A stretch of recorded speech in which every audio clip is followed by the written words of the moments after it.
Hello friends, welcome to the advance agriculture YouTube channel. किसान भाइयों, आज की इस वीडियो पर हम आपको 10 ऐसी रासायनिक खादों के बारे में बताने वाले हैं जिनको आप अपनी फसलों पर मिक्स करके कभी भी प्रयोग इस्तेमाल नहीं करना चाहिए। यदि जो इस वीडियो पर हम कॉम्बिनेशन खादों का बताने वाले हैं, यदि आप इन आपस में दो खादों को मिक्स करते हैं और अपनी फसल पर देते हैं तो कोई भी आपको अच्छे रिजल्ट नहीं मिलने वाले हैं, आपकी फसलों पर और बुरा असर पड़ सकता है। तो वे कौन सी खादें हैं जिनको आपको आपस में मिक्स भूलकर भी नहीं करना चाहिए, इसकी जानकारी के लिए और यदि आप इसी प्रकार की और भी वीडियो पाना चाहते हैं तो इस वीडियो को यदि 5 लाख प्लस व्यूज़ आते हैं तो हम बहुत जल्द नेक्स्ट पार्ट 2 पर आपको और भी इम्पोर्टेंट अनिवार्य जानकारी देने वाले हैं। आप देख रहे हैं एडवांस एग्रीकल्चर यूट्यूब चैनल। मैं हूं आपका दोस्त शिव कुमार। चलिए शुरू करते हैं। हमारे किसान भाइयों को पता नहीं है कि कौन सी खादों के साथ कौन सी खादों को मिलाना चाहिए और कौन सी खादों के साथ मिक्स करने पर क्या रिएक्शन होता है। यदि हम 2 या 2 से अधिक खादों को, ऐसी खादों को जिनको मिलाना नहीं चाहिए, यदि मिक्स कर लेते हैं तो कोई नई तीसरी खाद या फिर तीसरा ऐसा रासायन बन जाता है जो हमारी फसलों के लिए कोई भी अच्छा परिणाम या फिर अच्छे रिजल्ट प्राप्त नहीं होते हैं। तो आज की इस वीडियो पर हम 10 ऐसी खादों के बारे में बताने वाले हैं जिनको आपको आपस में मिक्स नहीं करना चाहिए। तो चलिए शुरू करते हैं। सबसे पहले बात करते हैं जिंक सल्फेट और डीएपी।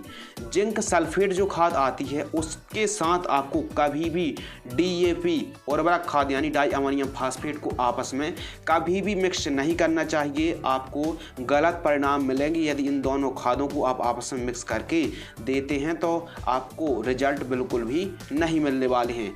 इसके अलावा नंबर 2, कैल्शियम नाइट्रेट के साथ आपको जिंक सल्फेट का मिश्रण कभी भी तैयार नहीं करना चाहिए। जी हाँ किसान भाइयों, आपको अपनी फसल पर कैल्शियम नाइट्रेट खाद को और जिंक सल्फेट को आपस में मिक्स करके इस्तेमाल नहीं करना चाहिए। नंबर 3, फेरस सल्फेट के साथ आपको कभी भी डाई अमोनियम फास्फेट यानी डीएपी खाद को और फेरस सल्फेट खाद को कभी भी मिक्स नहीं करना चाहिए। नंबर 4, सल्फर को और कैल्शियम नाइट्रेट को आपको कभी भी आपस में मिक्स करके अपनी फसल पर प्रयोग नहीं करना चाहिए। इसके अलावा एनपीके घुलनशील खाद 0050 को आप कभी भी कैल्शियम नाइट्रेट खाद के साथ मिक्स नहीं करना चाहिए। एनपीके 0050 यानी पोटेशियम सल्फेट और कैल्शियम नाइट्रेट को आपस में मिक्स ना करें।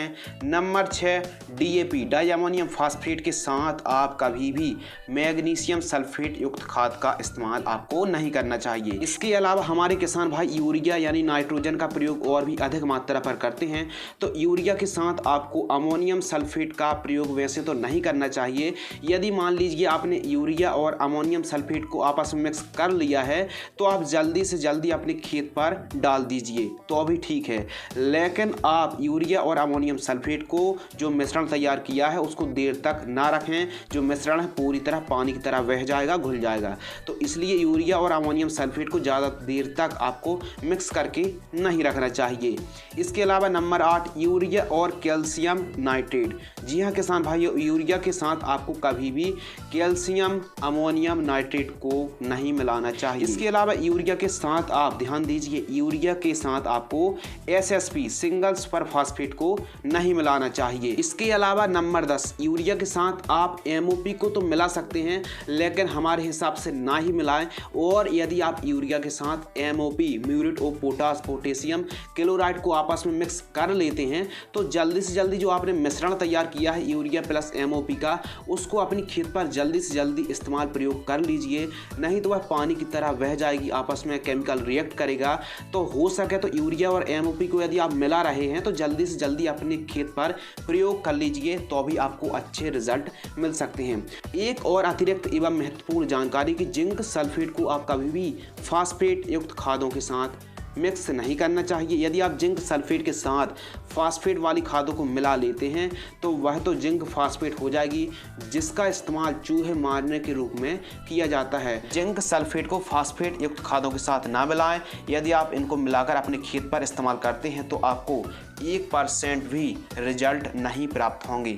तो किसान भाइयों, आज की इस वीडियो पर हमने 10 ऐसी उर्वरक खादों के बारे में बताया जिनका इस्तेमाल आप आपस में मिक्स करके इस्तेमाल ना करें।